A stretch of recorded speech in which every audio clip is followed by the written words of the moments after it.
Olá, meus irmãos, minhas irmãs, uma boa noite. A graça e a paz do nosso Senhor Jesus Cristo esteja com todos vós. Mais uma vez, com muito prazer, aqui o presbítero Josias, vos falando nesta noite, para levar a você mais uma mensagem da Palavra de Deus. E nessa oportunidade nós queremos falar um pouquinho sobre a fé. Não vamos nos adeter, ou não vou me adeter, nas definições, nos conceitos, no significado da palavra fé, mas sim o que de fato é a fé, na prática, não na teoria, na prática. É isso que nós vamos falar, na direção do Santo Espírito de Deus. Porque não basta nós falarmos que temos fé, eu tenho fé. Não basta. É preciso realmente que essa fé seja uma fé viva, como diz o apóstolo Tiago, capítulo 2, versículo 17, ele diz que sem a fé, sem as obras, a fé é morta. Então vamos neste momento orar, pedir a Deus a direção, para que nós possamos ministrar esse estudo da Palavra de Deus. Querido Deus, nós te louvamos, glorificamos o teu nome, por essa oportunidade de estarmos aqui para aprender um pouco mais da tua Palavra, que o teu Santo Espírito venha nos conduzir, ó Pai, nesse estudo da tua Palavra, e venha falar profundamente na alma de cada pessoa, e assim estar edificando a cada pessoa que estiver ouvindo. Posso estar assim também, fazendo com que elas possam aprender um pouco mais da tua palavra. Toma a direção deste estudo, da tua palavra, Pai, em nome do Senhor Jesus. Amém. Pois bem, nós vamos então falar um pouquinho mais sobre a fé. Na verdade, é uma série de estudos, porque é um estudo meio longo, não dá para fazer em um vídeo só. Eu não gosto de gravar um vídeo muito longo, porque dificulta as pessoas, às vezes, a acompanhar, assistir. Então, às vezes, eu prefiro dividir os estudos em parte do que fazer um vídeo longo. Então, nós sabemos que a verdadeira fé, ela nos impulsiona, ela nos faz produzir bons frutos e boas obras. A fé que não nos leva a produzir nenhum fruto bom, não nos leva a produzir obras boas que glorifiquem a Deus, então não é a verdadeira fé. Então assim nós vamos observar o que o Senhor Jesus nos ensinou a respeito da fé. E eu achei interessante que ele falou sobre a fé como um grão de mostarda. Muitas pessoas se atrapalham dizendo que Jesus estava falando a fé do tamanho de um grão de mostarda. Mas ele não disse isso. No texto está como é uma comparação com o grão de mostarda, porque o grão de mostarda tem as suas características, a semente da mostarda tem as suas características, assim como a nossa fé também precisa ter características específicas. E nós sabemos que, aqui como eu citei aqui o que Jesus falou, a fé como um grão de mostarda está em Mateus 17, versículo 20, que se tiveres fé como um grão de mostarda, direis a esse monte, transporta-te daqui e ele vai nos obedecer. Em outro momento vamos falar sobre esse monte, né? Às vezes as pessoas pensam que é um monte literalmente, mas não é literal. Nós podemos perceber, em Romanos 10, 17, diz que a fé vem do ouvir ou pelo ouvir a palavra de Deus. Então a verdadeira fé, na verdade, ela não é simplesmente por acreditar em Deus, por dizer que tem a fé. A fé ela vem de fato pelo ouvir e o ouvir da palavra de Deus. É a palavra de Deus que nos produz essa fé, que nos concede essa fé. Até porque a fé, a verdadeira fé, é um dom dado por Deus. Então todas as pessoas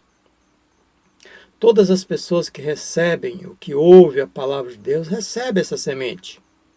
Porque Lucas, escrevendo, capítulo 8, versículo 11, ele diz, como está escrito lá, o Senhor Jesus explicando lá sobre a parábola, ele diz que todos que ouvem a palavra de Deus, no caso que essa palavra, a boa semente, é a palavra de Deus. A boa semente é a palavra de Deus.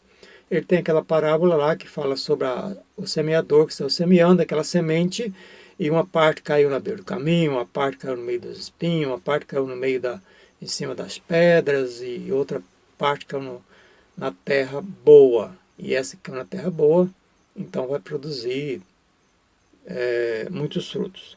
Então está aí, nós precisamos ter essa fé, a fé verdadeira. Infelizmente, uma grande parte da semente não produz nada. Uma grande parte das pessoas que dizem que tem fé não vivem essa fé. Esta fé que eles têm não produz fruto algum, não produz boas obras, não glorificam a Deus. Por que será? Então nós precisamos estudar um pouquinho mais sobre a questão da fé. Veja o que o Senhor Jesus diz no capítulo 13 de Mateus, quando ele diz, eu já citei aqui, mas eu quero falar um pouquinho aqui sobre essa parábola, e depois vamos continuar em outras informações. Ele diz que no capítulo 13 de Mateus, naquele mesmo dia, saindo Jesus de casa, sentou à beira-mar, e grandes multidões se reuniram perto dele, de modo que entrou num barco e se assentou, e toda a multidão estava em pé na praia. E de muitas coisas lhe falou em parábola, e dizia, eis que um semeador saiu a semear. E ao semear, uma parte caiu à beira do caminho, e vindo as aves comeram. Outra parte caiu no solo rochoso, e onde tinha pouca terra, logo nasceu, mas não se aprofundou na terra. Saindo, porém, o sol queimou, e porque não tinha raiz, secou-se. Outra parte caiu entre os espinhos, e os espinhos cresceram e a sufocaram. Outra parte, enfim, caiu em terra boa e deu fruto, 100, 60, 30 por um. Quem tem ouvidos, ouça. E o Senhor Jesus, ele depois deu a explicação sobre esta parábola, pois nem mesmo os discípulos conseguiram entender essa parábola. Mas ele disse, lá no versículo 19, ele vai dizer assim, todos que ouvem a palavra do reino e não compreendem, vem o maligno e arrebata o que lhes foi semeado no coração. Este é o que foi semeado à beira do caminho. Então a semente que produz a fé nas nossas vidas, muitas vezes é interrompida, muitas vezes não produz nada, porque nós não deixamos ela produzir, não temos um preparo no nosso coração para poder receber esta palavra. A que foi semeada no solo rochoso é o que ouve a palavra, recebe com alegria, mas não tem raiz em si mesmo, sendo antes de pouca duração. Em lhes chegando a angústia e a perseguição por causa da palavra, logo se escandaliza. O que foi semeado entre espinhos é o que ouve a palavra, porém os cuidados do mundo e a fascinação das riquezas sufocam a palavra e fica infrutífera. Mas o que foi semeado na boa terra é o que ouve a palavra e a compreende. Este frutifica e produz 100, 60 e 30 por um. Então é muito interessante está na questão de o que fazermos com a fé que nós recebemos de Deus. O que fazermos com a semente que o Senhor Jesus nos deu. Essa semente, esse grão de mostarda. Vocês sabem, ou nós sabemos, que um grão de mostarda, uma semente, ela tem vida.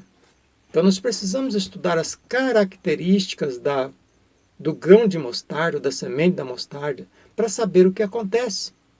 Então, de modo geral, eu sei que o vídeo no meu tempo aqui é pouco, mas de um modo geral, seja semente de mostarda ou qualquer outra semente, mas depois nós vamos especificar sobre a semente da mostarda, sobre o grão da mostarda. Mas só a modo de exemplo, quem entende da agricultura, ou pelo menos tem algum conhecimento, mesmo que que não trabalha na agricultura, mas sabe que uma semente ela pode produzir, mas ela depende do que nós fizermos com ela. Se eu pegar uma semente e guardar ela dentro de uma gaveta, esconder ela em algum lugar e deixar ela ali, ela não vai nascer, ela não vai crescer, ela não vai produzir frutos, porque não está plantada. Então, assim, a depender do que nós fizermos com a nossa fé, ela não tem valor nenhum, não vale para nada. É como o Tiago disse lá, uma fé sem obra é morta. Então, a depender do que nós fizermos com a semente que nós recebemos, que é a palavra de Deus, ela não vai fazer efeito nenhum nas nossas vidas. Então, como eu já disse, uma semente, ela nasce, ela cresce, ela produz frutos, ela produz remédios, medicamentos. Inclusive, a mostarda, ela é isso, ela tem, além de ser condimento, ser tempero, ela também é medicinal. Isso se falando da mostarda da qual Jesus estava falando. Não é talvez a mostarda que nós conhecemos aqui, a mostarda comum, mas aquela mostarda que existia lá naquela época. Então, assim, vai depender do que nós fizermos com a semente. Ela não vai produzir nada, mas a tendência, o normal dela é produzir.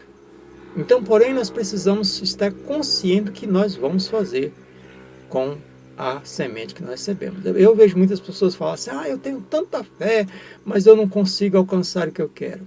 Bom, você pode ter tanta fé, você pode ter a semente da mostarda, até uma quantidade boa de semente, mas às vezes você engavetou essa semente, guardou em algum lugar, que nem sabe mais onde está essa semente. Como é que ela vai produzir? Não tem como ela produzir. Então tem vários fatores para que leve essa semente a nascer, crescer e produzir frutos. Então fique atento. O que é que você está fazendo com a tua semente? Ou com a semente que você recebeu de Deus? A semente, como um grão de mostarda, no caso, que está representando, Jesus falou ali, fé como um grão de mostarda. Então depois nós vamos dar sequência, fique atento, fique ligado, que nós vamos dar sequência sobre as características de um grão de mostarda, o que é que nós precisamos fazer com esse grão de mostarda, com essa palavra que nós recebemos, que é a nossa fé, o que produz a fé em nós, ou o que essa fé vem a produzir como um grão de mostarda. Então, meu forte abraço, que Deus abençoe você, e até a próxima oportunidade, que nós vamos estar continuando a falar sobre o grão de mostarda. E fique atento também, gostaria até que você desse a tua opinião nos comentários aí, porque eu recebi várias perguntas, ou seja, várias pessoas me perguntaram a respeito de alguns assuntos, então eu tenho que ver eu já estou preparando vários assuntos, assim ao mesmo tempo, eu estudo um pouco de um, pesquiso de outro, mas eu gostaria que você desse a tua opinião de qual você gostaria que eu falasse primeiro, depois que eu terminar aqui o estudo sobre a semente da mostarda, ou seja, sobre a fé. Então eu tenho pessoas que me pediram para falar sobre o casamento, sobre o divórcio, sobre um relacionamento conjugal, e também me pediram para falar sobre o dízimo, me pediram para falar sobre vários assuntos, mas principalmente sobre o dízimo e sobre a questão que envolve o casamento, divórcio e um relacionamento conjugal. Então, qual que você quer que eu fale primeiro? Sobre o dízimo, sobre o casamento, sobre o divórcio, sobre a separação, sobre o relacionamento. Se alguém quiser optar aí, porque eu já recebi essas recomendações ou esse pedido aí para eu falar. E assim, nas próximas oportunidades estarei falando com vocês, ministrando esse estudo a respeito desses assuntos. Então, que a graça do Senhor esteja sobre a tua vida, sobre a tua família, que as grandes bênçãos do Senhor estejam sobre as vossas vidas. Em nome do Senhor Jesus. Meu forte abraço.